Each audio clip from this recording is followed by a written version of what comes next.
It's Christmas time, that most joyous time where we take all of the money we've been scrimping and saving really hard all year long to save up, and then spunk it all on hard booze to recover from yet another bag of shit year. And if you happen to find that after stocking your cupboards you've got sod all cash left to buy yourself a premium blower, well, no worries. For under 200 quid these days, you can snaffle yourself a variety of great budget smartphones from Motorola, Nokia, Oppo, Xiaomi, Poco, and loads of others boasting big HD screens, 5G support, proper gaming grunt, and features you won't even find on considerably more expensive mobiles, such as a headphone jack and expandable storage. So come, my friend, pour yourself a whiskey or two, crack open that box of bourbons you were saving for the in-laws, and listen well as I lead you through my pick of the best budget-friendly smartphones that will cost you under £200 in the UK right now. And for more on the latest and greatest tech, please do subscribe and ding that notifications bell. Cheers! Now, one of the most impressively spec'd sub-£200 budget blowers right now is the freshly launched Motorola Moto G31, which beats off rivals like a beaten off machine. Just 169 quid buys you a 6.4 inch handset with an OLED display, which is pretty damn rare at this price point. And it is a bit of a stunner, pumping out sharp, poppy Full HD Plus visuals. The MediaTek Helio G95 makes for smooth-ish performance and allows for light gaming shenanigans, while the 5000 mAh battery provides all-day power. It does come packing the older Android 11 out of the box. Sadly, there's no Android 12 to speak of just yet, but hopefully that should be coming in an update soon, although Motorola isn't exactly super nippy when it comes to those rollouts. The Moto G31 also crabs in a 50 megapixel primary camera, which is undeniably limited and struggles a little when conditions are less than amicable, but that's not surprising at all at this sort of budget, sadly. Overall, a very impressive wee cheapy device, especially if you're after something with a gorgeous screen for your bit of Netflix and your Disney Plus in, or just editing pics and things like that. And if you're tempted, you can check out my full unboxing, which is live right now.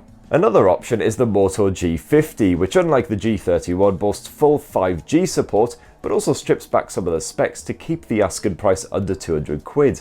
So this time around, instead of a 600 series Snapdragon, you've got a Snapdragon 480 chipset running the show. That's fine for your everyday shenanigans, although you will notice some little slowdown here and there, such as for instance when you're booting up the camera app. You also get a simpler 48 megapixel primary shooter, plus less storage than the G30, although at least both Motorola's support micro SD expandability. Besides those grumbles, many of the other features are the same as the G30, from the 90Hz 720p display to the 5000 mAh battery. And you get that same clean Android experience, although don't expect updates to come flying in. One of the only real problems with Motorola smartphones is they're generally not very well supported in the long term, so if you are hoping for lots of OS and security updates, you're generally waiting a bit longer than you would do from some rivals like Nokia. As long as you don't mind that too much, then there's lots to love about Motorola smartphones, especially the asking price. And actually, for under £200 there is another Motorola blow you can bag yourself, the Moto G9 Plus, which is a bit more of an oldie, but still a goldie. This is another plastic blower with a stock Android experience and an IPS screen, this time a flippin' massive 6.8 incher with a sharper Full HD Plus resolution and a hearty squirt of HDR10 Plus support. Although unlike the G30 and the G50, there is no variable refresh rate. Performance is pretty smooth thanks to the Snapdragon 730G chipset, with Qualcomm's capable Adreno 618 GPU and Moto's gaming tools making for a very satisfying gaming experience. It's once again a 5000 mAh battery, which again can keep you going all day long, even with plenty of screen on time thanks to that efficient 700 series Snapdragon chipset. And like the other Motorola blows, the G30 and the G50, you once again get a headphone jack, you got your NFC support, and yeah, that tasty bit of micro SD action too. This package is rounded off by a perfectly respectable 64 megapixel primary camera backed by an 8 megapixel ultra wide angle effort just like the G30. Plus you got some macro and depth sensor shenanigans, all perfectly fine for everyday shooting even in fairly testing conditions. And if that did not sufficiently butter your muffin, well, Motorola has a shagload of other budget smartphones that will cost you under £200 as we hit 2022, including the just as mighty Moto G9 Power. It's another hand-filling 6.8 inch plastic blower that lacks thrills and excitement, but more than makes up for it with respectable specs. Performance is reasonably dependable thanks to the Snapdragon 662 platform backed by 4 gigs of RAM. You can even get stuck into some light gaming if you want to blow off some steam by blowing off someone else's face. Where the Moto G9 Power really shines is the excellent battery life. The other Motorola smartphones are very good with their 5000 mAh cells. The Power ups that to 6000 mAh, so if you're going away for an entire weekend, you don't want to bother packing your charger, no worries. And this Moto is fine for media streaming too, although the IPS screen drops from Full HD to 720p resolution, while the stereo speaker setup has also been culled, but thankfully not the headphone jack. Meanwhile, that triple lens rear camera, spearheaded by a 64MP sensor, is unsurprisingly limited, and you lose the Plus model's 8MP ultra-wide angle effort. Although the Moto G9 Power can still take good looking pics in respectable lighting, helped along by the AI smarts. Now, another brand that offers straight-laced stock Android smartphones is Nokia, this time with the added benefit of regular, dependable OS and security updates. And the Nokia 5.4 is definitely one you'll want to check out at this sort of price point at around sort of 150-ish quid. This 6.4-inch smartphone suffers from standard Nokia tropes like the fat lip, harbouring some needless branding, plus that always pointless assistant button. But this dusk model is rather fetching in a moody, emo kind of way. Thankfully, the Nokia 5.4 has now been updated to Android 11, and you've got a good bit of Android 12 action to look forward to later. Plus, you've got 3 years of security updates to look forward to as well, which is rather reassuring. You've got NFC support here in the UK and dual SIM support, plus a separate microSD slot to expand the storage. Meanwhile, that IPS screen is a mere 720p panel, but it's fine for streaming YouTube or browsing the old internet. Power and proceedings is the Snapdragon 662 chipset again, and once again this is fine for gaming on the go, while the 4000 mAh battery is near impossible to drain in a single day unless you really punish this thing. And slapped there on the back end of the Nokia 5.4, you've got a 48MP primary camera sensor. This proves absolutely fine for shooting everyday photos, although the video quality was a bit of a mess, lots of focal pop and other issues. So if you want a smartphone to shoot lots of home movies of the kiddie winks or whatever, I would definitely say look elsewhere. For a bit more cash, you can grab the Nokia G50, which upgrades that connectivity to a tasty bit of 5G for some proper future-proofing. This 5G support comes courtesy of that Snapdragon 480 chipset again, just like on the Moto G50, and once again, the Nokia G50 can be a little bit sluggish at times, kind of like it just woke from a heavy session on the Blue Wickeds, but everyday shenanigans absolutely fine, messaging, media streaming, all that good stuff. Even some light gaming is fine, with online murder-thons like Call of Duty Mobile and PUBG playing with a respectable frame rate. The Nokia G50's epic size 6.8-inch IPS screen offers a clear view of the action despite the basic HD resolution. That's also good for a bit of Netflix or YouTube streaming when you tire of shooting strangers in their kneecaps. And that 5000 mAh battery means all day streaming and gaming, no worries. Headphone jack, check. Expandable storage, yep, you got that, and a good bit of NFC for your contactless payments as well. So all the features you would hope to find in a budget smartphone are there. Once again, you got that lovely stock version of Android with years of guaranteed OS and security updates. And while I wasn't expecting much from the 48MP main camera sensor, it's not bad for family pics and the like, as long as the lighting isn't too dim. You can also shoot okay-ish full HD home movies and snap your gorgeous mug with that 8MP selfie cam.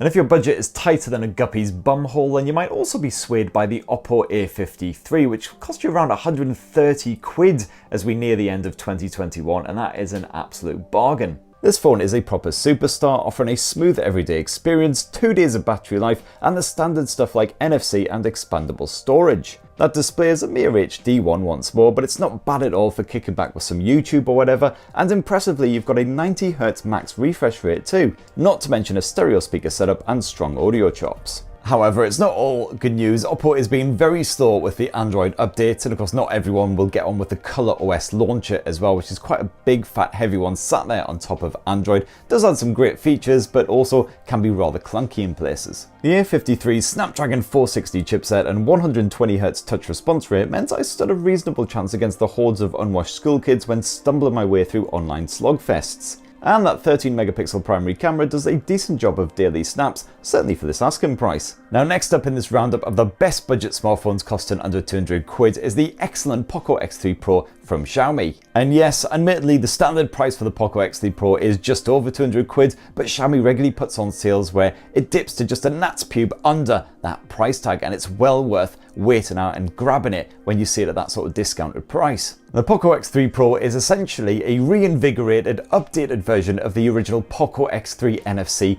from last year. The main update being a massive performance boost courtesy of the Snapdragon 860 chipset that is packed inside. So the Poco X3 Pro can handle everything you want, even a bit of Genshin Impact on low to medium settings. That 6.67-inch Full HD Plus IPS display can pump out sharp visuals and reasonably punchy colours, plus the adaptive refresh rate maxes out at 120Hz. There's a decent stereo speaker setup, plus a headphone jack and reliable Bluetooth streaming as well when you want to go wireless. You've got NFC support for your contactless payments, you've got a responsive edge-mounted fingerprint sensor, you've got all-day battery life, basically everything you could bloody well need. And I really like the Poco's 48-megapixel main camera sensor, which captures sharp pictures of even the most squirmy of subjects, as well as respectable 4K footage. In fact, beyond the slightly garish design, there's not really much to dislike about the Poco X3 Pro. It's proper lush. Of course, not everyone will get on with Xiaomi's MIUI 12 launcher, which is still very divisive indeed. It's quite a heavy